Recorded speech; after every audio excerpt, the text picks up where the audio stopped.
Jaipur airport पर आज बदला फ्लाइट शेड्यूल। फ्लाइट्स का विंटर शेड्यूल लागू हुआ है। विंटर शेड्यूल में कुछ 71 फ्लाइट्स संचालित होंगी। कुल संख्या फ्लाइट्स की 71 है। 67 घरेलू हैं, 4 इंटरनेशनल फ्लाइट संचालित होंगी। घरेलू फ्लाइट जयपुर से देश के 23 शहरों के लिए चलेंगी और इनमें 8 नए शहर जुड़ेंगे। जयपुर से सीधी हवाई सेवा से 4 शहर पहली बार हवाई सेवा से जयपुर से जुड़ेंगे। भावनगर, जबलपुर, बागडोगरा और भुवनेश्वर के लिए ये पहली बार फ्लाइट होगी। वहीं 4 शहर ऐसे हैं जिनकी फ्लाइट पहले बंद हुई और अब चलेंगी, और वो है जैसलमेर, वडोदरा, वाराणसी और भोपाल की फ्लाइट जो अब शुरू हो गई है। वर्तमान में 17 शहरों के लिए रोज 51 फ्लाइट संचालित हो रही हैं। विंटर सीजन में 7 फ्लाइट्स का संचालन बंद होगा। इनमें लखनऊ, ग्वालियर के लिए एयर कनेक्टिविटी खत्म होगी। तो ये खबर आपको बता रहे हैं, जहां जयपुर में एयरपोर्ट पर अब नई फ्लाइट जो है वो भी शुरू होंगी और साथ ही साथ वो फ्लाइट जो बंद हो गई थी वो भी अब चलना शुरू हो जाएंगी, क्योंकि आज जो फ्लाइट का शेड्यूल है वो बदला गया है। फ्लाइट्स का विंटर शेड्यूल जो है अब वो लागू हुआ है। विंटर शेड्यूल में कुल 71 फ्लाइट संचालित होंगी, जिनमें 67 घरेलू हैं और 4 इंटरनेशनल फ्लाइट संचालित होंगी। घरेलू फ्लाइट जयपुर से देश के 23 शहरों के लिए चलेंगी और इनमें 8 नए शहर जुड़ेंगे। जयपुर से सीधी हवाई सेवा से 4 शहर पहली बार हवाई सेवा से जयपुर से जुड़ेंगे, यानी कि 4 ऐसे शहर हैं जो पहली बार जयपुर से जुड़ने वाले हैं हवाई सेवा से। भावनगर है, जबलपुर है, बागडोगरा, भुवनेश्वर के लिए पहली बार फ्लाइट चलेंगी जयपुर से। तो वहीं 4 ऐसे शहर हैं जिनकी फ्लाइट बंद हो गई थी और अब चलेगी। जैसलमेर, वडोदरा, वाराणसी और भोपाल की ये फ्लाइट हैं। वर्तमान में 17 शहरों के लिए रोज 51 फ्लाइट संचालित हो रही हैं। विंटर सीजन में 7 फ्लाइट्स का संचालन बंद होगा और इनमें लखनऊ और ग्वालियर के लिए एयर कनेक्टिविटी खत्म होगी। कल कांग्रेस प्रदेश प्रभारी अजय माकन जयपुर आएंगे। दोपहर 1 बजे पीसीसी में बैठक होगी।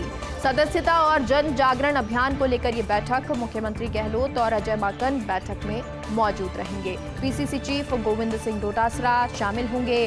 विधायक, विधानसभा चुनाव लड़े पराजित प्रत्याशी, राज्यसभा सांसद, लोकसभा चुनाव लड़े पराजित प्रत्याशी, मंत्री परिषद के सदस्य, प्रदेश पदाधिकारी, अग्रिम संगठनों के अध्यक्ष भी बैठक में शामिल होंगे। तो तमाम लोग ये शामिल होंगे, क्योंकि कल अजय माकन आ रहे हैं, प्रदेश प्रभारी कल जयपुर आ रहे हैं। दोपहर 1 बजे पीसीसी में बैठक होगी। सदस्यता और जन जागरण अभियान को लेकर ये बैठक होनी है। मुख्यमंत्री गहलोत और अजय माकन बैठक में मौजूद रहेंगे। पीसीसी चीफ गोविंद सिंह डोटासरा भी इसमें शामिल होंगे। विधायक, विधानसभा चुनाव लड़े पराजित प्रत्याशी, राज्यसभा सांसद, लोकसभा चुनाव लड़े पराजित प्रत्याशी, वो भी इसमें शामिल होंगे। वैक्सीनेशन को लेकर राज्यों से बात करेंगे प्रधानमंत्री मोदी। महाराष्ट्र समेत 11 राज्यों के मुख्यमंत्रियों से बात करेंगे मोदी। 3 नवंबर को मुख्यमंत्रियों से पीएम मोदी बात करेंगे। कम वैक्सीनेशन वाले राज्यों के मुख्यमंत्रियों से बात करेंगे मोदी। 11 करोड़ लोगों ने नहीं लगवाई कोरोना वैक्सीन की दूसरी डोज। ऐसे में अब 3 नवंबर से घर घर जाकर लगाया जाएगा टीका और कम वैक्सीनेशन वाले जिलों में चलाया जाएगा डोर टू डोर अभियान। अगले माह शुरू होगा हर घर दस्तक के नाम से विशेष अभियान। स्वास्थ्य मंत्री मनसुख मांडविया भी हाल ही में जा चुके हैं, ऐसे राज्यों की बैठक ले चुके हैं जहां पर वैक्सीनेशन कम हुआ है।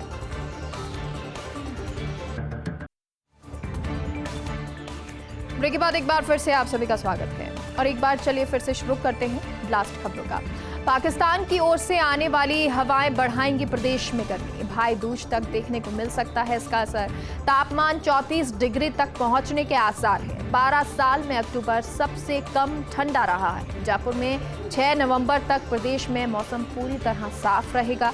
शनिवार की रात सबसे ठंडा रहा सीकर का फतेहपुर कस्बा। फतेहपुर में न्यूनतम तापमान दर्ज हुआ 8.7 डिग्री सेल्सियस। तो आपको बता दें, अब आने वाले समय में हो सकता है कि थोड़ा सा तापमान बढ़े, और कारण पाकिस्तान की ओर से आने वाली हवाएं, जिसकी वजह से प्रदेश में गर्मी बढ़ेगी। भाई दूज तक देखने को मिल सकता है इसका असर। तापमान 34 डिग्री तक पहुंचने के आसार हैं। 12 साल में अक्टूबर सबसे कम ठंडा रहा है और जयपुर में 6 नवंबर तक प्रदेश में मौसम पूरी तरह से साफ रहेगा। शनिवार की रात सबसे ठंडा रहा सीकर का फतेहपुर कस्बा और फतेहपुर में न्यूनतम तापमान दर्ज हुआ 8.7 डिग्री सेल्सियस। नहीं रुक रही तेल कंपनियों की रफ्तार। अक्टूबर में 24 बार बढ़े तेल के दाम।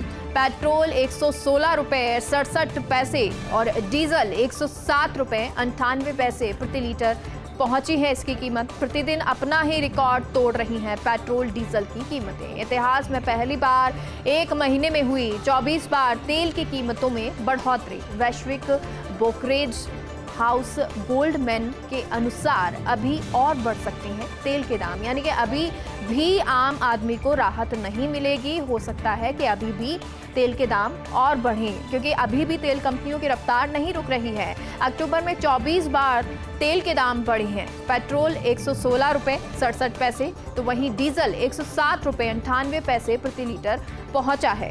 तो प्रतिदिन अपना ही रिकॉर्ड तोड़ रही है पेट्रोल डीजल की कीमतें। लगातार ऐसा पहली बार हो रहा है। इतिहास में पहली बार एक महीने में 24 बार तेल की कीमतों में बढ़ोतरी हुई है।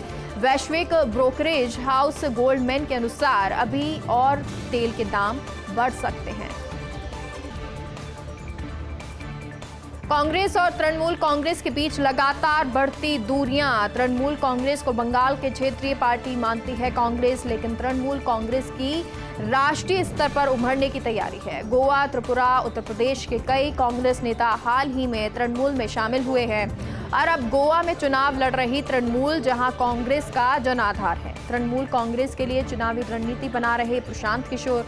कांग्रेस और तृणमूल कांग्रेस की खींचतान में भाजपा को फायदा है। तो जिस तरह कांग्रेस और तृणमूल कांग्रेस की खींचतान होगी उसमें फायदा बीजेपी को होगा, भाजपा को होगा, क्योंकि अब कांग्रेस और तृणमूल कांग्रेस के बीच लगातार दूरियां बढ़ती हुई दिखाई दे रही हैं। तृणमूल कांग्रेस को बंगाल की क्षेत्रीय पार्टी मानती है कांग्रेस, लेकिन तृणमूल कांग्रेस की राष्ट्रीय स्तर पर उभरने की तैयारी शुरू हो चुकी है।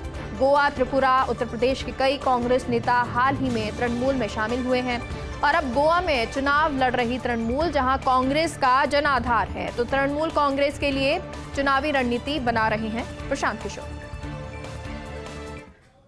और चलिए अब आपको एक बार फिर से सिटी पैलेस लिए चलते हैं, जहां मुख्य अतिथि के तौर पर कलराज मिश्र राज्यपाल मौजूद हैं, दिया कुमारी मौजूद हैं और जो ये ओपेरा है वो पैलेस में होगा, ओपेरा एट द पैलेस, और उस दौरान की तस्वीरें आपको दिखा रहे हैं।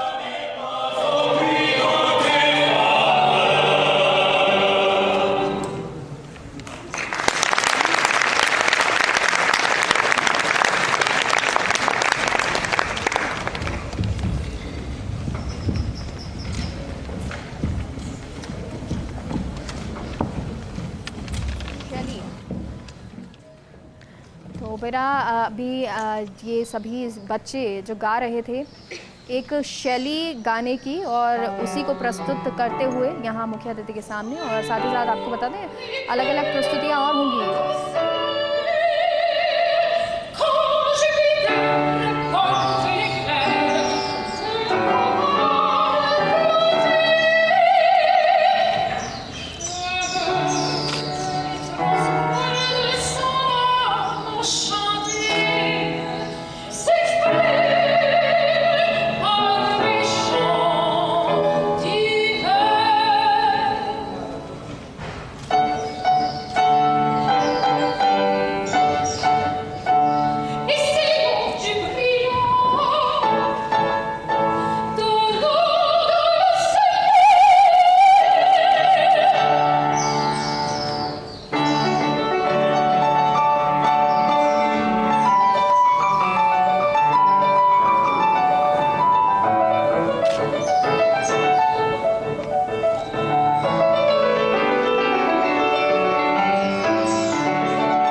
दीपावली के मौके पर साइबर अपराधी सक्रिय हुए हैं। ऑनलाइन खरीदारी के दौर में फर्जी वेबसाइट से कर रहे ठगी। लोग ऑनलाइन मंगवाते महंगा ब्रांडेड सामान, डिलीवरी मैन पहुंचाने जाता है सस्ता दोयम दर्जे का सामान। ऑनलाइन भुगतान करने के बाद पैसे वापस मिलना मुश्किल है। अच्छी खासी रकम बटोरने के बाद बंद हो जाती है वेबसाइटें। तो ऐसी वेबसाइटें बहुत चल रही हैं जहां से आप सामान मंगवाते हैं और वो सस्ते दोयम दर्जे का सामान आपको भेजते हैं। तो दीपावली के मौके पर साइबर अपराधी सक्रिय हो गए हैं। ऑनलाइन खरीदारी के दौर में फर्जी वेबसाइट से ठगी की जा रही है। लोग ऑनलाइन मंगवाते हैं महंगा ब्रांडेड सामान और डिलीवरी मैन पहुंच जाता है सस्ता दोयम दर्जे का सामान लेकर। अब ऑनलाइन भुगतान करने के बाद पैसे वापस मिलना मुश्किल हो जाते हैं और अच्छी खासी रकम बटोरने के बाद ये वेबसाइटें बंद हो जाती हैं। तो ऐसे में दीपावली पर आप भी जागरूक रहें और इस तरह की किसी वेबसाइट से खरीदारी ना करें। आखिरकार शुरू हुआ टर्मिनल 1 से फ्लाइट का संचालन। दिल्ली एयरपोर्ट के टर्मिनल 1 से 18 महीने बाद फ्लाइट शुरू हुई है। कोविड-19 की शुरुआत के बाद बंद हुआ था टर्मिनल 1 से फ्लाइट का संचालन। स्पाइस जेट और इंडिगो एयरलाइंस की फ्लाइट्स का ज्यादातर हिस्सा टर्मिनल 1 पर ट्रांसफर हुआ। रविवार को फ्लाइट ऑपरेशंस शुरू होने के बाद ट्रांसफर किया गया। स्पाइस जेट ने ट्वीट के जरिए इसकी जानकारी अपने यात्रियों को दी है। तो स्पाइस जेट ने ट्वीट किया और अपने यात्रियों को इस बारे में जानकारी दी है कि टर्मिनल 1 से फ्लाइट का संचालन शुरू हुआ है। दिल्ली एयरपोर्ट के टर्मिनल 1 से 18 महीने बाद फ्लाइट शुरू हुई है। 1 साल के बाद कोविड-19 की शुरुआत के बाद बंद हुआ था टर्मिनल 1 और यहां से फ्लाइट का संचालन बंद कर दिया गया था। स्पाइस जेट और इंडिगो एयरलाइंस की फ्लाइट का ज्यादातर हिस्सा टर्मिनल 1 पर ट्रांसफर हो गया। रविवार को फ्लाइट ऑपरेशंस शुरू होने के बाद इसे ट्रांसफर किया गया और स्पाइस जेट ने ट्वीट के जरिए इसकी जानकारी अपने यात्रियों को दी। इंडिगो की फ्लाइट 6E5382 के डिपार्चर में देरी हुई। मुंबई एयरपोर्ट से शाम 4:45 पर जयपुर के लिए रवाना होती है ये फ्लाइट, लेकिन करीब 40 मिनट देरी से जयपुर पहुंचेगी फ्लाइट। मुंबई एयरपोर्ट पर एयर ट्रैफिक कंजेक्शन के चलते ये देरी हुई है। मुंबई से शाम 6:30 बजे जयपुर पहुंचती फ्लाइट, लेकिन अब आज शाम करीब 7:10 तक जयपुर आगमन की संभावना है। तो फ्लाइट देरी से अब पहुंचेगी, 40 मिनट की लगभग ये देरी होगी। इंडिगो की फ्लाइट है 6E5382 यानी 5382 के डिपार्चर में देरी हुई, जो अब जयपुर भी देरी से पहुंचेगी। मुंबई एयरपोर्ट से शाम 4:45 पर ये जयपुर के लिए रवाना होती है, लेकिन अब 40 मिनट देरी से जयपुर पहुंचेगी ये फ्लाइट। बुलेटिन में फिलहाल के लिए इतना ही। देखते रहिए फर्स्ट इंडिया न्यूज। नमस्कार।